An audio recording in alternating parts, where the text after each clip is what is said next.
কংগ্ৰেছে যে আকৌ সপোন দেখিছে কংগ্ৰেছ আকৌ পুনৰবাৰ ক্ষমতালৈ আহে নেকি তেনেকুৱা সপোন দেখিছে কিন্তু ৰতন ইংকি ডাঙৰীয়া এতিয়া কংগ্ৰেছৰ সভাপতি হৈ থকা নাই ৰতন ইংকি এতিয়া RTI এক্টিভিটিছ হৈছে কিয়নো তেখেতে এতিয়া এনেকৈ হৈ গ'ল যে ৰাইজৰ লগত তেওঁ মানুহ গোটাবলৈতো নোৱাৰে সেইদিনাখন আমি প্ৰেছ মিটতে এটা কথা কৈছিলোঁ গড় আহোঁতে তেওঁলোকে 5,500-300 মানুহ গোটাব পৰা নাই হঠাৎ তাৰ লগে লগে তেওঁলোকৰ ধাৰণাত আমি দেখিছোঁ 17জনমান মানুহ দেখিছোঁ তেনেকৈ আমি দেখিবলৈ পাইছোঁ ঠিক তেনেধৰণে এতিয়া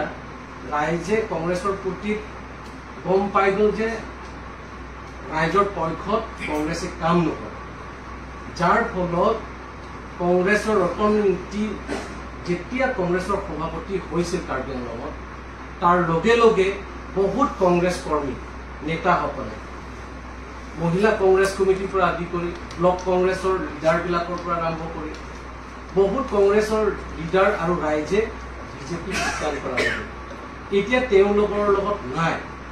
যাৰ ফলত তেখেতে থাকিব নোৱাৰা হৈছে যে মই এতিয়া যেনে তেনে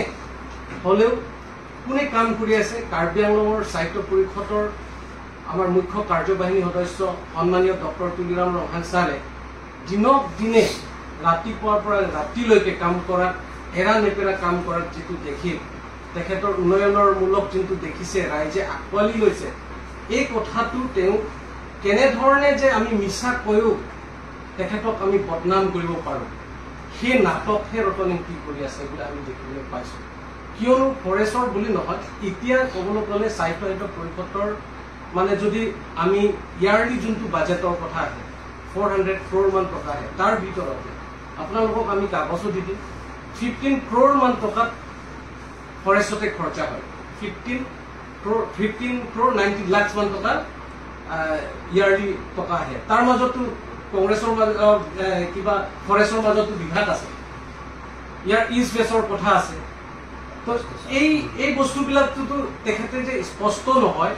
আৰু যে মিছলীয়া এখেতে যে ইমান মিছলীয়া কথা কৈছে সেইদিনাখন এটা কথা তেওঁ কৈছে ডায়েৰী ক'ৰবাত লিখি পেলাই কাগজ দেখুৱাইছে যে বোলে ৰামদেৱ বিশেষকৈ মানে পতঞ্জলি আৰু গোদৰেজক তেওঁ কৈছে যে 1,53,250 মাটি বিঘাস তেখেতে দিছে কাউন্সিলে বুলি কৈছে কিন্তু আমিতো তেতিয়াও আপোনালোকক আমি কাগজ দেখুৱাইছো আজিও আমি দেখাব বিচাৰিছো আপোনালোকৰ আগত পুনৰ জনাই কৰিব বিচাৰিছো আমাৰ হাততো তেনেকা মাটি দিয়াটো কোনো দেখা নাই আমি এটোতো আমাৰ হাতত কাগজ আছে তেখেতেও পাইছে কিন্তু তেখেতে যে এইটো বুলি কাগজত দিছে ইমান মিছলীয়া যদি হয় তেতিয়াহ'লে ৰাইজে কেনেকৈ বিশ্বাস কৰিব তেখেতৰ প্ৰতি বিশ্বাস নকৰিব তেখেতৰ প্ৰতি সেইকাৰণে তেখেতে কি কৰিব এতিয়া মানে মানুহক কেনেধৰণে আমাৰ সাহিত্য পৰিষদৰ টিম কাৰ্বি আংলঙত মিছা কৈ পেলাই যে ৰাইজে বুজি মানে কেনেধৰণে বেলেগ ধৰণৰ কৰিব চেষ্টা কৰিছে এনেধৰণে তেখেতে কৰিব চেষ্টা কৰাত দেখিছোঁ আৰু এইটো ৰাইজে নিবিচাৰে যে ইমান মিছলীয়া টেঙা আম এবাৰহে বিকিব পাৰিব বাৰম্বাৰটো বিক্ৰী কৰিব নোৱাৰে যোৱাবাৰ তেখেতে কৈছে যে ইমান মাটি লৈছে বুলি কৈছে ক'তো মাটিটো এক টুকুৰাও ৰামদেৱক মাটি দিয়া নাই গোদৰেজক এক টুকুৰাও মাটি দিয়া নাই 1 ইঞ্চিও মাটি দিয়া নাই যে পতঞ্জলি আৰু গোদৰেজক মাটি দিয়া নাই যদি আপোনালোকে ইচ্ছা থাকিলে যে আপোনালোকে খেতি কৰিব পাৰে সেই খেতিটো হৈছে অইল পাম অইল খেতি কৰিব পাৰে তাত আপোনালোকৰ ৰাইজৰ কাৰণে লাভজনক হয় এই কথা কওঁতে যে ইমানখিনি মিছা এইটোতো প্ৰমাণ হৈ গ'ল এতিয়াও তেখেতে যে তেনেধৰণে কি অভিযোগ আনি পেলাই CM ছাৰৰ পৰা আমি ৰাইজে বেয়া পাব এই কথা চেষ্টা কৰাটো এইটো সাকসেস নহব আৰু কাৰ্বি আংলঙৰ বিভিন্ন জাতি জনগোষ্ঠীয়ে একতা হৈছে কাৰ্বি আংলঙৰ শান্তি ঘূৰি আহিছে আটাইতকৈ ডাঙৰ কথাটো হৈছে এই একতাৰ আৰু শান্তি আৰু একে সমান্তৰালভাৱে উন্নয়নৰ কাম হৈছে এইটো তেনেধৰণে তেখেতৰ চেষ্টাটো হৈছে এইটো কেনেধৰণে আমি শান্তিটো বিনষ্ট কৰাৰ বিভিন্ন জাতি জনগোষ্ঠীৰ মাজত কংগ্ৰেছৰ দিনা নিচিনা আকৌ সংঘাত লগোৱা যিটো প্ৰচেষ্টা এইটো এতিয়া কাৰ্বি আংলঙৰ ৰাইজে সহজ সৰল মানুহবিলাকে ইমান মিছলীয়া কথা ক'লে মিছা কথা ক'লে কিন্তু কাৰ্বি আংলঙৰ মানুহে নামানে আৰু বিশ্বাস নকৰে এতিয়া সাহিত্য পৰিষদৰ আণ্ডাৰত বিভিন্ন জাতি জনগোষ্ঠীৰ ঐক্য হোৱাটো এতিয়াও সেইটোৱে বিচাৰে সেইকাৰণে ৰতন ইংতিটো কিছুমান বস্তু অভিযোগ আনিলেও তেখেতে কংগ্ৰেছৰ সভাপতি হিচাপে থাকিব লাগিছিল ৰতন ইংতি এতিয়া কংগ্ৰেছৰ সভাপতি নহয় ৰতন ইংতি RTI কামেই কৰি আছে RTI কাম কৰাৰ কাৰণে যাৰ ফলত তেখেতৰ এতিয়া ৰাইজৰ ওচৰত যোৱা নাই এতিয়া জংগল কতবা বোলে এইটো ফৰেষ্টৰ জাগাত যাব ফটো তুলিব এইটো বোলে এনেকা এনেকা বুলি ক'ব এইটোতো নাটকহে সঁচা অৰ্থত যদি জানিবলৈ হ'লেতো এইটো সঁচা কথা এইটো জানিবলৈ হ'লে সাহিত্য পৰিষদৰ কোনোবা অফিচাৰক সোধাটো ভাল ইমান মিছলীয়া কৈতো লাভ নাই সেইকাৰণে আজি আমি বিজেপি ইজ কাৰ্বি আংলং হৈ আমি তেখেতক আমি কণ্ডেম কৰিছো মিছলীয়া লিডাৰ আৰু এইটোতো মানে কিবা যোনটো শান্তি প্ৰতিষ্ঠা কৰা নষ্ট কৰা লিডাৰ হয় আৰু বিভিন্ন জাতি জনগোষ্ঠীৰ যোনটো ঐক্য তেখেতে নিবিচাৰে এইটো প্ৰমাণ আৰু তেখেতে যে দুখীয়াৰ শ্ৰেণীসকলৰ কাৰণে সদায় দুখীয়া হৈ থাকক এইটো খেতি কৰিবলৈ কাৰণে বাধা কৰাটো তেখেতৰ যোনটো বক্তব্য আমি দেখিবলৈ পাইছো কিন্তু ৰতন ইংতিৰ প্ৰতি আমি যদি চাওঁ তেখেতৰ দিনত সাক্ষৰতাৰ অভিযানত যোনটো তেখেতৰ দিনত তেখেতে নিজে চেয়াৰমেনো তেখেতে হয়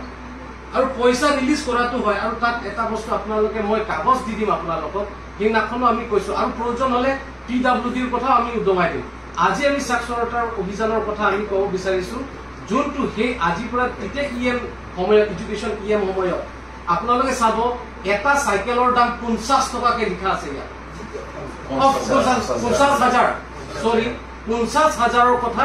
ইয়াত উল্লেখ কৰা আছে এই 50,000 তৃতীয় দিনত আজি আপোনালোকে অনুমান কৰিব পাৰিব নেকি 2012 যে নহওক আপোনালোকে অনুমান কৰক এই বস্তুটো যদি কয় তেতিয়াহ'লে তেখেতৰ দুৰ্নীতিটো আৰু এতিয়া যে মানুহৰ বিলাকৰ যে দুৰ্নীতিৰ কথা কৈছে তেখেতৰ ওপৰত যদি ইনকুৱাৰী কৰিলে PWD প্ৰতি যদি ইনকুৱাৰী কৰিলে তেখেতেহে জেল যাব লাগিব ক'বলৈ গ'লে সেইকাৰণে ৰতন ইংতি এইবিলাকৰ নাটকটো বন্ধ কৰিব লাগে হয় আপুনি ৰাজনৈতিক পলিটিকেল কিবা এটা ৰাজনৈতিক লাভৰ কাৰণে যদি কৰে ৰাইজৰ ওচৰত যাওক আপুনি ৰাইজৰ ওচৰত আপোনাক বেয়া পায় সেইকাৰণে আপোনাৰ নিজৰ ককায়েকে নিজৰ প্ৰেছ মিটৰ এইবিলাক কিছুমান বস্তু কথা ক'বলগীয়া হৈছে নিজৰ ককায়েকে তেখেতৰ লগত নাথাকে থাকিবলৈতো পিছৰ দূৰৰ কথা তেখেতে কি কৰিবলৈ গৈ আছে ৰতন ইংতিৰ প্ৰতি কি ক'বলগীয়া আছে চবটো কৈ দিছে তো এনেকুৱা ব্যক্তি এনেকা নিজৰ পৰিয়ালতো চম্ভালিব নোৱাৰা ৰাইজক কেনেকৈ চম্ভালিব সেইকাৰণে আমি ক'ব বিচাৰিছো ৰতন ইংতি ইমান মিছলীয়া আৰু এই ভুৱা এইবিলাক যে কাগজবিলাকৰ ডায়েৰীত লিখি পেলাই দেখুৱাতকৈতো আপুনি ৰাইজকহে ক্ষমা বিচাৰিব লাগে যে তেখেতে এটা বস্তুটো যদি এতিয়া আমাৰ মাননীয় CM ডক্টৰ তুলিৰাম ৰংহাঙৰ কাম কৰা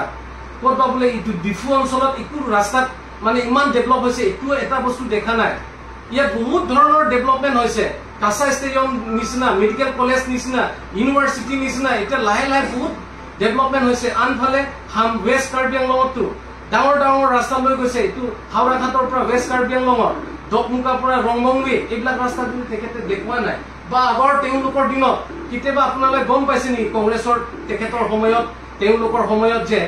বৰপুং তাৰাপুং নিচিনা এনেধৰণে ৰাস্তা হ'ব আজি হৈ গৈছে সেইবিলাকৰ কথাত যে ৰাইজক সেইবিলাক বস্তু লুকাই পেলাই ৰতন ইংতি নিজে হিৰো বনোৱাটো জিৰো দলদলি ৰঙাপাহাৰ লাহৰীজান আৰু খাংগাৰ বস্তি আৰু বকুলীয়া খাংগাৰ বস্তিলৈকে আমিও আছিলোঁ তেওঁলোকৰ লগত তেওঁলোকে যে দলদলিৰ বাদে অন্যবিলাকত যিটো মানে নাৰ্চাৰী থাকিব লাগে নাৰ্চাৰীটো নাই আৰু 190 crore মানে পইচাটো অলৰেডি ড্ৰ কৰা হৈছে কিন্তু তেনেকুৱা ধৰণে